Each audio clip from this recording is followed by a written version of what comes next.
Hello, folks. My name is Ernest. Thank you for being here. How long would you be willing to watch or listen to something that could fundamentally improve your life? An hour? 30 minutes? Okay. Even just 15 minutes? Because I can tell you something true, even if others won't, that if you can't even handle paying attention to something for 15 minutes, you're not sincerely interested in changing your life anyway. That's meant to pique your interest, if that's possible. Now, if you're still here, and I'll assume you are if you're listening to this, that's probably a really good thing for you because I want to give you something that the algorithm can't, and that's actual history. I'm not talking, of course, about going online and doing any kind of automated history. I'm talking about a real hand first account history from someone who was actually there and experienced it, namely yours truly. And one can argue before I go into this that despite what I may say about my own experiences, that it's all subjective because there are millions of people then and all experiences are not the same. And there were just so many different lives and so many different experiences that you simply can't, group these things all together as though they're socially applicable. But I beg to differ with that because although there can be, contrasting opinions about a given time period or place, there is this thing that is very strong, which I subscribe to, called consensus. And so, you know, for example, if you go back way back in history during the reign of Stalin in the old Soviet Union, to this day, there are still very old timers who actually missed Stalin, who, by any consensus account, was an absolute murderous monster. So while it's true what I'm about to tell you is my opinion, I think that it would also be the consensus of the people of the time and place where I lived.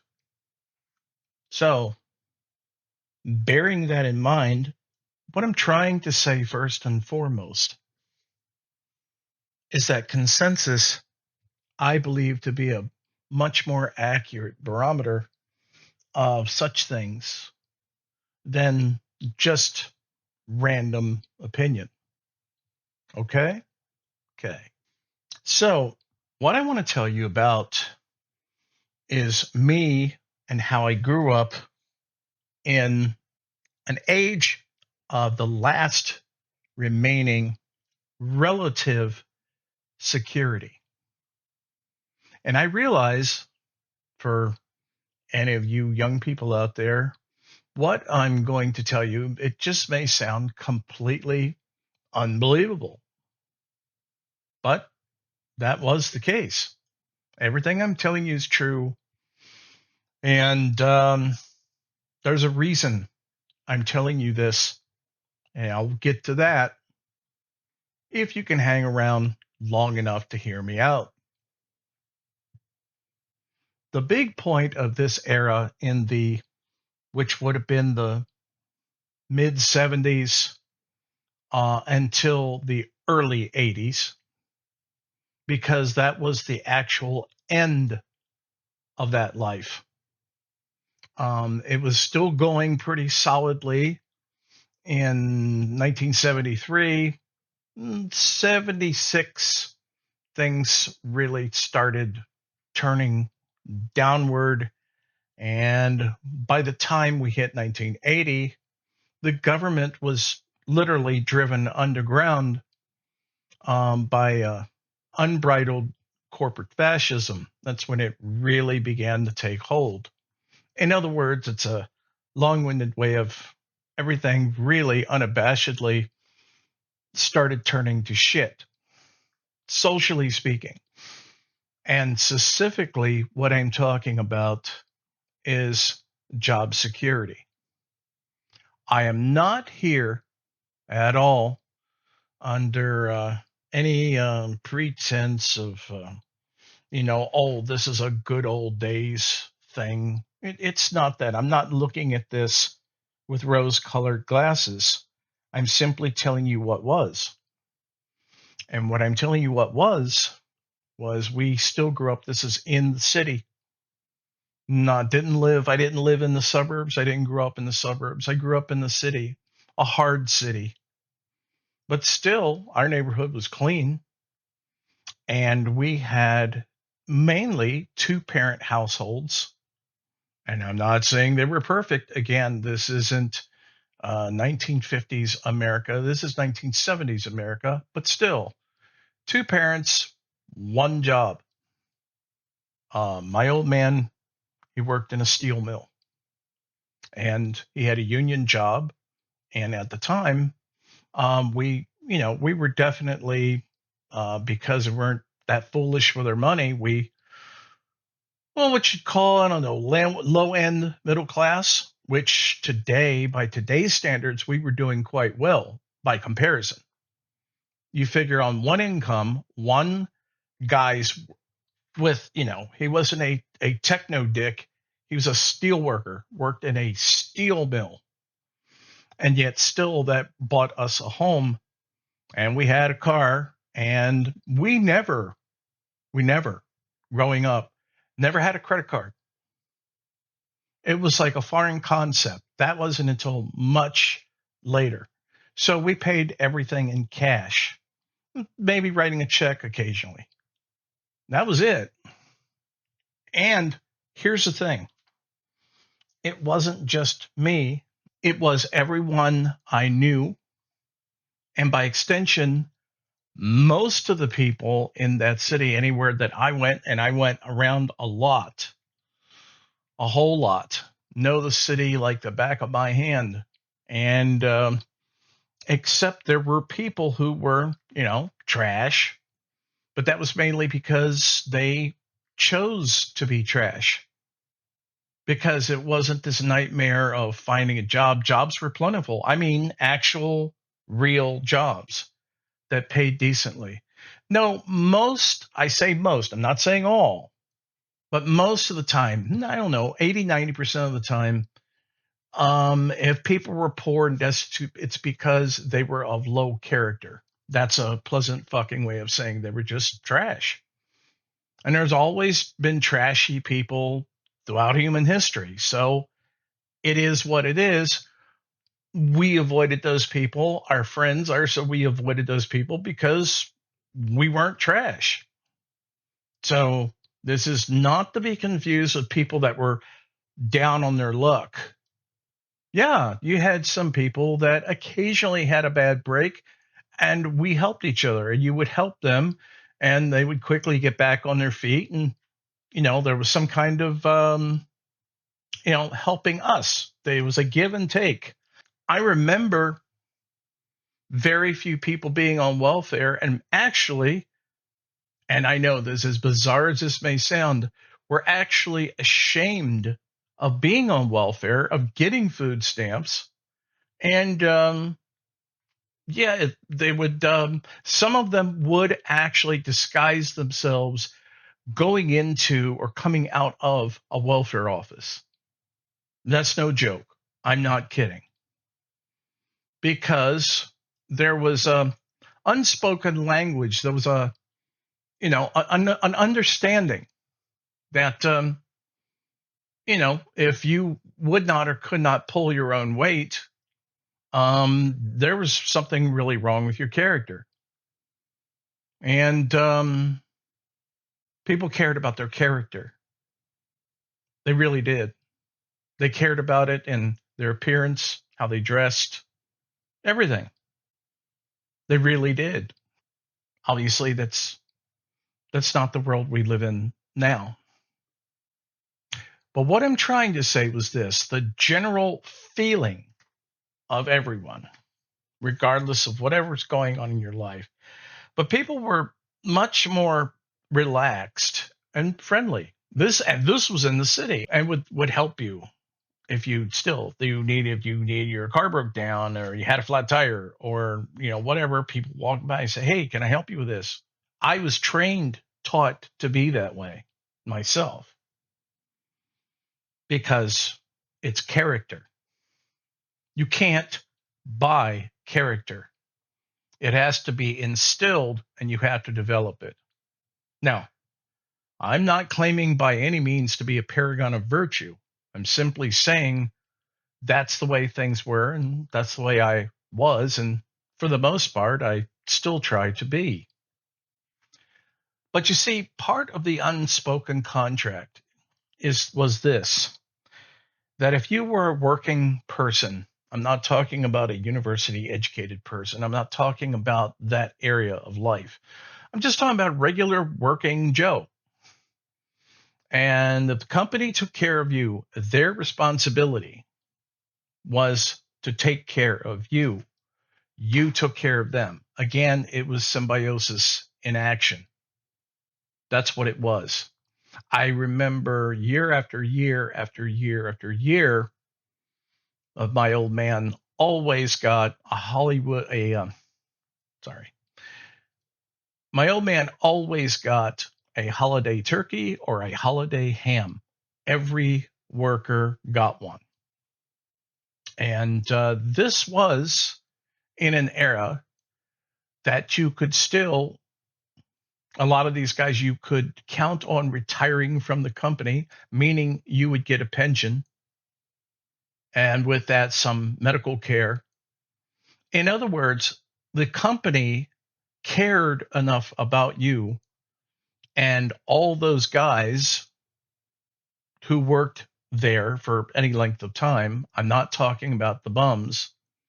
I'm talking about, hardworking blue collar guys.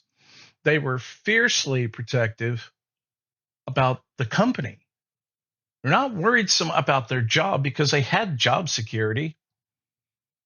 They cared about the company. So it was a symbiotic relationship.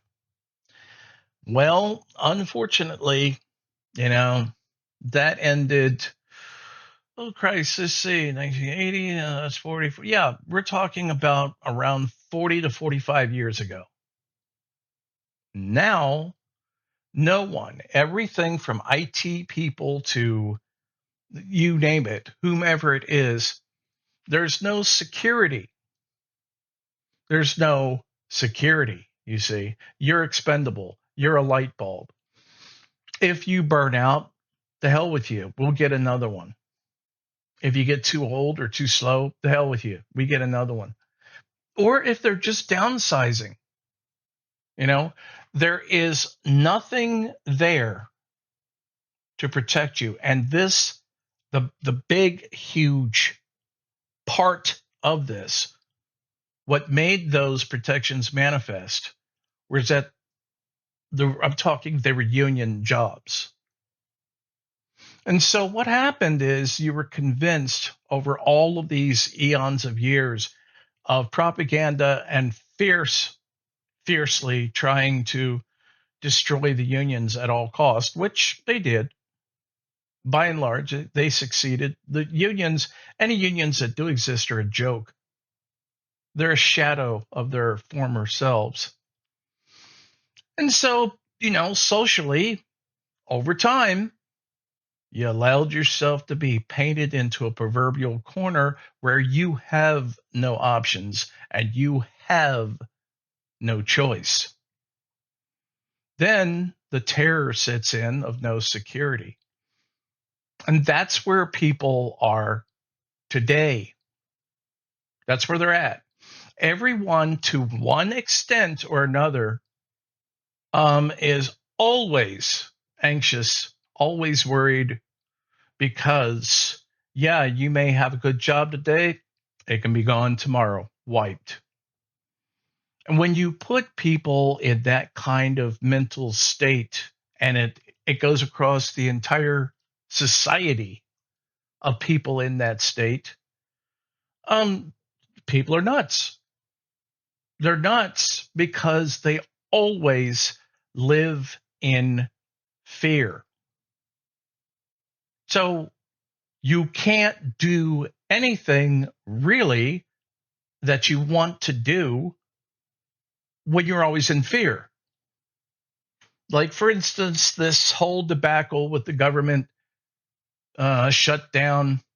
And then there was, Trump sitting there and he's signing another document. And these fucking clowns are standing around him applauding. The seals are all around him. Yay! Entirely missing the point, apparently, that he was the one that pushed for and instigated this whole ridiculous debacle in the first place. You shouldn't be applauding him. There's a whole hell of a lot of things you actually should be doing, but I'm not going to say anything. But you sure as hell, like a group of 5,000 seals, be standing around with your flippers. Yay, you're going to give us our candy back. Yeah, functional government. Imagine that. I knew he was a good man. And the SNAP benefits? Again, yes, King Trump has decided, well, begrudgingly, okay, you here, shiny paper, and you can get you some ramen noodles, you trash, you poor people trash. And this is what happens when you keep electing businessmen who have never probably eaten a 50-cent package of ramen noodles in their life. I'm probably sure that hasn't been the case. Yeah, it probably hasn't. But you keep putting multi-millionaire businessmen, you keep putting these people in place, and you think you think for one microsecond that they're going to even care about what's going on in your life, which is paycheck to paycheck? Or that even if they wanted to care, that they could remotely relate to that? Keep applauding like a good, obedient, dumb trained animal. Keep applauding. When you celebrate getting back something, a few crumbs from the table that never should have been taken away anyway. Keep applauding. So look, I know this has been long-winded. I'm going to wrap this up, but I'll simply put it to you this way. If you want some security, it's not going to be given to you. You have to fight for it. And that means a union. That means a strong union. The next thing is stop electing psychopathic business, corporate lapdog politicians, anyone businessy, bean counters. Stop electing them into public office, especially the wealthy ones with last names, I don't know, like Patel. Yeah, if you can go over and get over instead of ideology and all that nonsense,